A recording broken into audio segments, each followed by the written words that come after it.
आज अध्ययन करेंगे हम हिंदी भाषा व व्याकरण का सामान्य परिचय। सबसे पहले हम भाषा के बारे में जानेंगे कि भाषा क्या है, भाषा शब्द की उत्पत्ति कहाँ से हुई है और इसका क्या अर्थ है। पहले पढ़ेंगे हम भाषा। भाषा शब्द की उत्पत्ति कहाँ से हुई है। हमारी जो मूल भाषा है अर्थात संस्कृत भाषा के भाष धातु से हुई है। किससे हुई है? मूल भाषा संस्कृत के भाष धातु से। किससे हुई है? भाष धातु से हुई है, जिसका अर्थ होता है विचारों को प्रकट करना। विचारों को प्रकट करना, विचारों को प्रकट करना। भाषा शब्द की उत्पत्ति किससे हो रही है? हमारी मूल भाषा संस्कृत के भाष धातु से हुई है, जिसका अर्थ होता है विचारों को प्रकट करना। धातु क्या होता है? धातु जैसे हिंदी में क्रियाएं होती है, उसी प्रकार संस्कृत भाषा में क्रियाओं को हम क्या कहते हैं? धातु कहते हैं। तो ये क्वेश्चन भी बनता है कभी कभी कि भाषा शब्द की उत्पत्ति किस धातु से हुई है। तो किस धातु से हुई है? भाष धातु से हुई है, जिसका अर्थ होता है विचारों को प्रकट करना। अब आता है क्वेश्चन कि विचार क्या होते हैं। विचार क्या होते हैं? विचार होते हैं अध्वन्यात्मक इकाई। अगर हम इसको देखें, अध्वन्यात्मक इकाई। विचार को हम क्या कहें? अध्वन्यात्मक इकाई। अगर हम इस शब्द का विच्छेद करें, अध्वन्यात्मक शब्द का विच्छेद करें, तो इसी से विचार का अर्थ स्पष्ट हो जाता है। अगर हम इस शब्द का विच्छेद करते हैं, जैसे अ योग ध्वनि योग आत्मक, अर्थात अ उपसर्ग का अर्थ हिंदी में हम नहीं के रूप में लेते हैं। अ उपसर्ग का अर्थ हम हिंदी में नहीं के रूप में लेते हैं, और ध्वनि का अर्थ आवाज़, और आत्मा यानी स्वरूप से लिया हुआ, अर्थात मनुष्य के मन मस्तिष्क में ऐसा भाव, मनुष्य के मन मस्तिष्क में ऐसा भाव जिसमें क्या? आवाज़ ना हो। जिसमें आवाज़ ना हो उसे हम क्या कहते हैं? विचार कहते हैं। जब इन विचारों को हम प्रकट करते हैं, जब इन विचारों को हम ध्वनि का रूप देते हैं, तो उसे हम क्या कहते हैं? भाषा। भाषा क्या है? विचारों को प्रकट करने का साधन है। भाषा क्या है? विचारों को प्रकट करने का साधन है। मान लीजिए ये एक व्यक्ति है, इसका नाम है ए, दूसरा व्यक्ति है, उसका नाम है बी। अब ए के मन में कुछ विचार उत्पन्न हुए हैं या कुछ विचार आए, उसने बी व्यक्ति को अपने विचारों को प्रकट करना चाहा, व्यक्त करना चाहा, तो वह जिस साधन का रूप लेगा उसे ही हम क्या कहेंगे? उसे ही हम क्या कहेंगे? भाषा कहेंगे। अर्थात भाषा क्या है? विचारों को प्रकट करने का साधन है। अब आती है भाषा की कुछ विशेषताएं हैं। हम सिर्फ कुछ महत्वपूर्ण विशेषताओं के बारे में ही अध्ययन करेंगे। तो भाषा की कुछ महत्वपूर्ण विशेषताएं हैं। सबसे पहली विशेषताएं की जो पहली विशेषता है उसके बारे में देखेंगे। भाषा की विशेषताएं। भाषा की सबसे पहली विशेषता है अर्जित संपत्ति। भाषा की सबसे पहली विशेषता है अर्जित संपत्ति।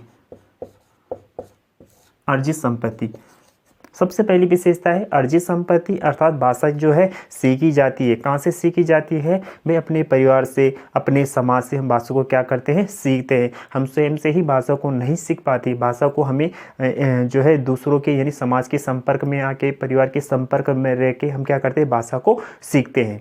दूसरा है भाषा क्या है? इसका अंतिम स्वरूप नहीं होता है। अंतिम स्वरूप नहीं होता है।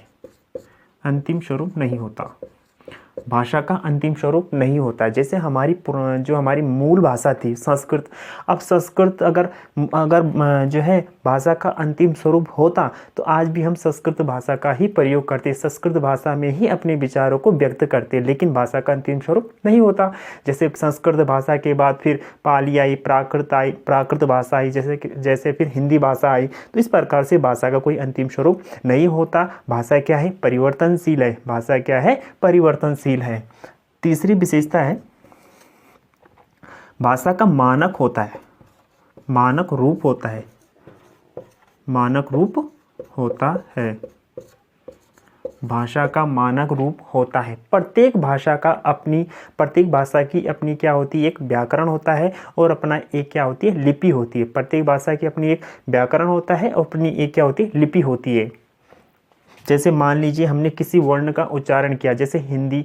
अब हिंदी भाषा की अपनी एक लिपि है और उसका अपना एक व्याकरण है। जैसे मान लीजिए उदाहरण के तौर पे कहें कि जैसे हमने कई वर्ण का उच्चारण किया, तो कई वर्ण के लिए एक निश्चित मानक है कि कई वर्ण को हम इस प्रकार ही लिखेंगे। अर्थात भाषा की जो विशेषता है, भाषा का मानक रूप होता है।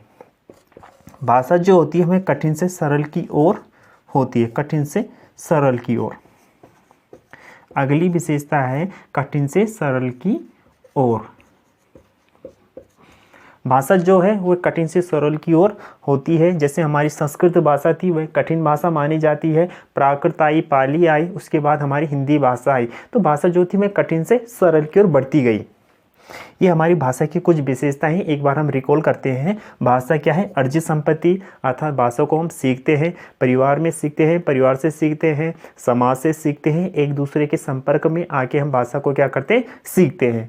भाषा का अंतिम स्वरूप नहीं होता है। हमने पहले ही बताया कि जो हमारी मूल भाषा थी उसके बाद हमारी अन्य भाषाएं आई, उसके बाद हिंदी भाषा आई। भाषा क्या है? भाषा तो एक प्रकार से भाषा क्या है? परिवर्तनशील है। भाषा का मानक रूप होता है। प्रत्येक भाषा की अपनी एक लिपि होती है और अपना एक व्याकरण होता है और उसका कुछ निश्चित मानक होते हैं। भाषा जो होती है वह कठिन से सरल की ओर होती है। अब अगला पढ़ते हैं हम भाषा का विकास। किस प्रकार से भाषा का विकास होता है, या भाषा के कौशलों का विकास। अब हम पढ़ते हैं भाषा का विकास। भाषा का विकास या कौशलों का विकास। कौशलों का विकास उदाहरण के तौर पे समझे, एक छोटा सा बालक जो होता है उसमें किस प्रकार से भाषा का विकास होगा। तो हम जब कभी छोटे बच्चा होता है उसको हम क्या करते हैं? कुछ शब्द बोलते हैं, बच्चे को कुछ छोटे छोटे शब्द बोलते हैं तो है बच्चा क्या करता है? उन शब्दों को अनुकरण करता है, उन शब्दों को क्या करता है? सुनता है और उन्हीं को क्या करता है? रिपीट करता है। अर्थात सबसे पहले बालक में किस कौशल का विकास हुआ? सबसे पहले उसमें सुनने का कौशल का विकास हुआ। सबसे पहले सुनने का विकास होता है बच्चे में। किसका विकास होता है? सुनने का। अब बच्चा जो कुछ सुनता है उसी को क्या करता है? रिपीट करता है। इसके बाद किस कौशल का विकास होगा? बोलने का।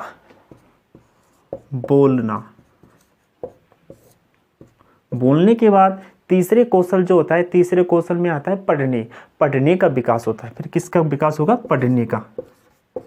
पढ़ने का और अंत में क्या होता है? लिखने का विकास होगा।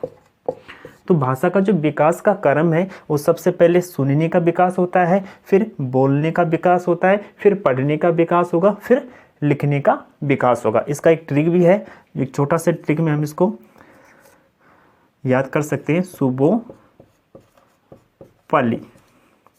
सुनने का, बोलने का, पढ़ने का और लिखने का, ये विकास का क्रम है। भाषा का विकास का क्रम कभी कभी यहाँ से भी क्वेश्चन आता है, पूछा जा सकता है।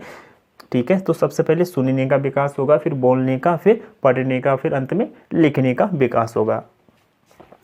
अब हम पढ़ते हैं भाषा के प्रकार। भाषा के कितने प्रकार होते हैं? भाषा के प्रकार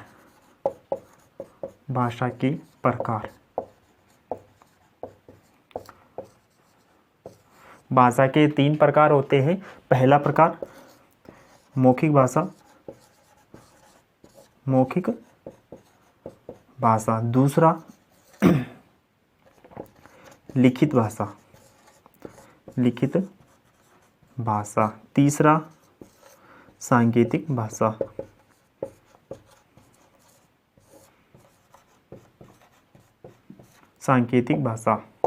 भाषा के 3 प्रकार हैं, मौखिक भाषा, लिखित भाषा, सांकेतिक भाषा। उदाहरण के तौर पे समझे, मान लीजिए हम देहरादून में हैं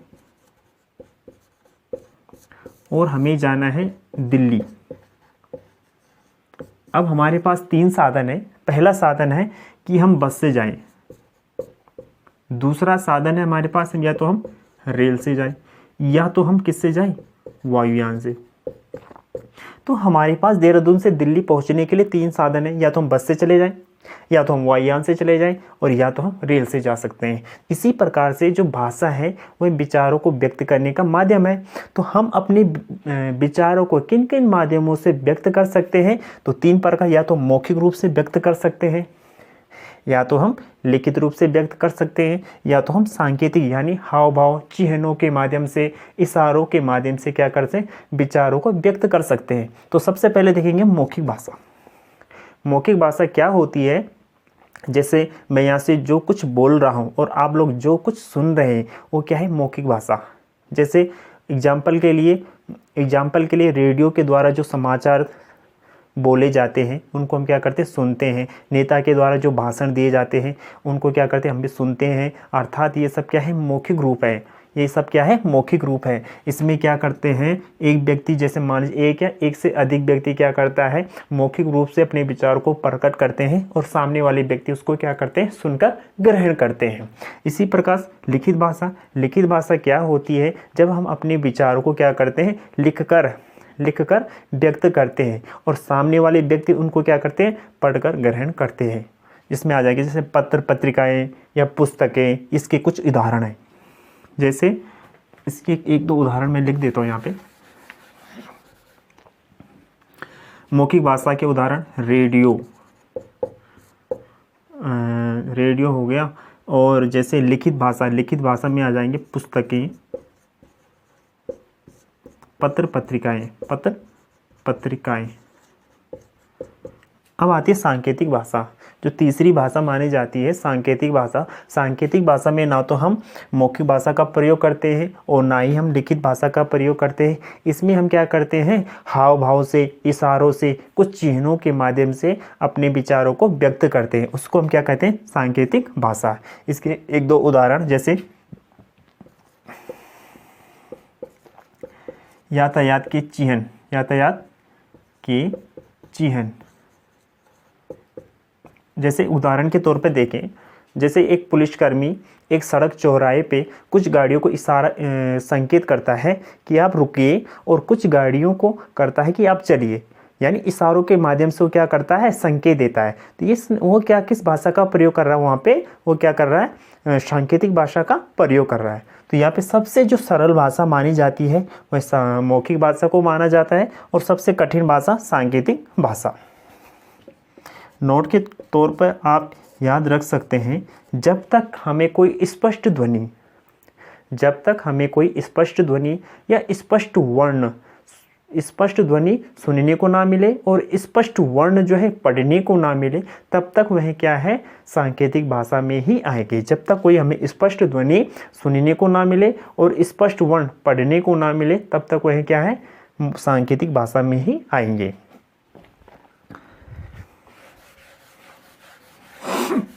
अब हम पढ़ते हैं आगे भाषा का, जो हिंदी भाषा है उसका हिंदी भाषा का ऐतिहासिक विकास।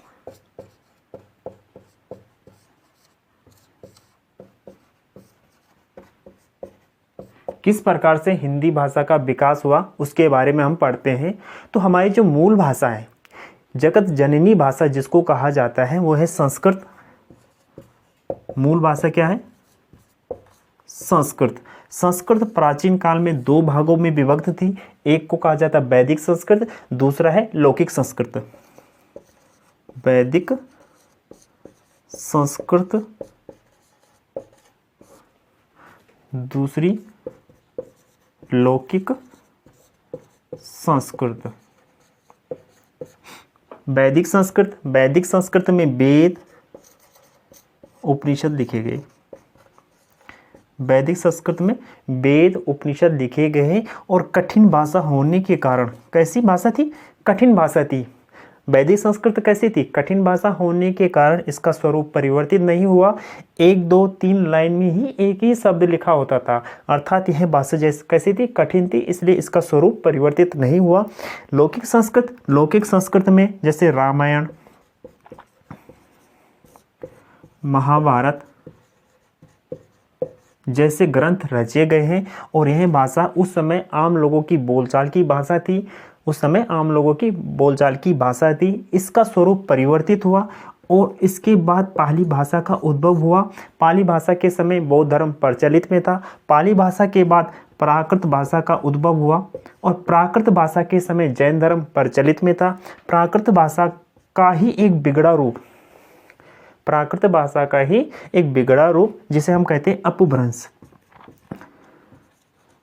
अपभ्रंश बिगड़ा रूप क्यों? क्षेत्रीय अभाव के कारण, क्षेत्रीय प्रभाव के कारण और गलत उच्चारण के कारण। किसके कारण? गलत उच्चारण के कारण या अज्ञानता के कारण इसका रूप बदला और अपभ्रंश भाषा का विकास हुआ। और अपभ्रंश भाषा का ही एक रूप है जिसको बोलते हैं हम शौरसेनी। एक रूप है जिसको हम शौरसेनी। अपभ्रंश भाषा का एक रूप है शौरसेनी और शौरसेनी के बाद क्या हुआ? हिंदी भाषा का विकास हुआ। शौरसेनी के बाद हिंदी भाषा का विकास हुआ। फिर हम एक बार रिपीट करते हैं कि हिंदी भाषा का ऐतिहासिक विकास अर्थात हिंदी भाषा कहाँ से आई, किस प्रकार इस भाषा का उद्भव हुआ। तो हमारी जो मूल भाषा है वह संस्कृत है। संस्कृत प्रायः प्राचीन काल में दो भागों में विभक्त थी, वैदिक संस्कृत, लौकिक संस्कृत। वैदिक संस्कृत में वेद उपनिषद लिखे गए, कठिन भाषा होने के कारण इसका रूप परिवर्तित नहीं हुआ, जबकि लौकिक संस्कृत रामायण महाभारत जैसे ग्रंथ लिखे गए। इसके बाद पाली भाषा का उद्भव हुआ। उस समय जो है बौद्ध ग्रंथ प्रचलित में था और फिर प्राकृत भाषा आई। प्राकृत भाषा के समय जैन धर्म प्रचलित में था। फिर अपभ्रंश भाषा आई जो कि प्राकृत भाषा का ही एक बिगड़ा रूप माना जाता है। और अपभ्रंश के बाद शौरसेनी और शौरसेनी के बाद हिंदी भाषा का विकास हुआ।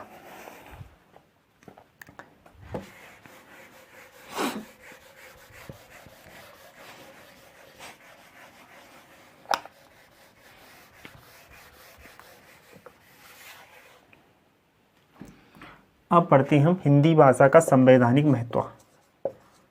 हिंदी भाषा का संवैधानिक महत्व। संवैधानिक महत्व अर्थात हमारे संविधान में हिंदी को कहाँ कहाँ रखा गया है, किस प्रकार का दर्जा दिया गया है हिंदी भाषा को, उसके बारे में कहाँ कहाँ उसका उल्लेख किया गया है। संविधान में कुछ मूलभूत तथ्य होते हैं, जैसे कुछ भाग है, भारतीय संविधान में कुछ भाग है, कुछ अनुच्छेद हैं और कुछ अनुसूचियां हैं हमारे संविधान में। अब किन किन भागों में और कौन से अनुच्छेद में, किन अनुसूचियों में हिंदी भाषा का उल्लेख किया गया है उसके बारे में देखते हैं। तो भाग 17 में हिंदी भाषा के बारे में उल्लेख किया गया है। अनुच्छेद 343 से लेके 351 तक जो है भारतीय संविधान में अनुच्छेद 343 से 351 तक हिंदी भाषा के बारे में बताया गया है। अनुसूची 8 में भी हिंदी भाषा के बारे में या भाषा के बारे में बताया गया है। और भारतीय संविधान के द्वारा हिंदी को राजभाषा का दर्जा दिया गया है। भारतीय संविधान में हिंदी को किस भाषा के रूप में स्वीकार किया गया है? राजभाषा के रूप में स्वीकार किया गया है। और यहाँ से क्वेश्चन भी आता है कि हिंदी को किस भाषा के रूप में संविधान द्वारा स्वीकार किया गया है? तो राजभाषा के रूप में हिंदी को स्वीकार किया गया है। राजभाषा क्या है? तो राजभाषा क्या होती है? राजभाषा उस भाषा को कहते हैं जिसमें देश का शासन प्रशासन चलता हो। ऐसी भाषा जिसमें देश या हम राज्य कहें, देश या राज्य का शासन प्रशासन चलता हो, उसे हम क्या कहते हैं? राजभाषा। देश राज्य का शासन प्रशासन चलता हो, शासन प्रशासन चलता हो, उसी को हम क्या करते हैं? राजभाषा। अब आती है राष्ट्रभाषा। राष्ट्रभाषा क्या होती है? राष्ट्रभाषा देश की अधिकांश जनता द्वारा, हमारे देश में या देश की अधिकांश जनता के द्वारा जिस भाषा का प्रयोग किया जाता है, जिस भाषा को बोला जाता है, उसी को हम क्या कहते हैं? राष्ट्रभाषा। राष्ट्रभाषा के बाद आता है मातृभाषा। मातृभाषा। मातृभाषा उसे कहते हैं जो माँ के मुख से सीखी जाती है। मातृभाषा यानी कि माँ के मुख से जो भाषा हम सीखते हैं उसे हम मातृभाषा कहते हैं। हम उस भाषा को परिवार से सीखते हैं, मातृभाषा को, और समाज से सीखते हैं। अर्थात मातृभाषा किसे कहते हैं? मातृभाषा माँ के मुख से जिस भाषा को हम सीखते हैं, परिवार से जिस भाषा को हम सीखते हैं, समाज से जिस भाषा को हम सीखते हैं, उसी को हम क्या कहेंगे? मातृभाषा। एक होती है बोली। बोली क्या होती है? बोली किसी निश्चित क्षेत्र में बोली जाती है। बोली क्या होती है? किसी निश्चित क्षेत्र में बोली जाती है। इसका क्षेत्र बिल्कुल सीमित होता है। मान लीजिए जैसे उत्तराखंड का मैप है, अब इधर कुमाऊं है तो इधर कुमाऊनी बोली जाती है, इधर गढ़वाली लोग हैं तो इधर गढ़वाली बोली जाती है, इधर जौनसार है तो इधर जौनसारी बोली जाती है। इसका क्षेत्र कुछ सीमित ही होता है। जबकि राष्ट्रभाषा का क्षेत्र जो होता है वो कैसा होता है? राष्ट्रभाषा का क्षेत्र भी कैसा होता है? व्यापक होता है।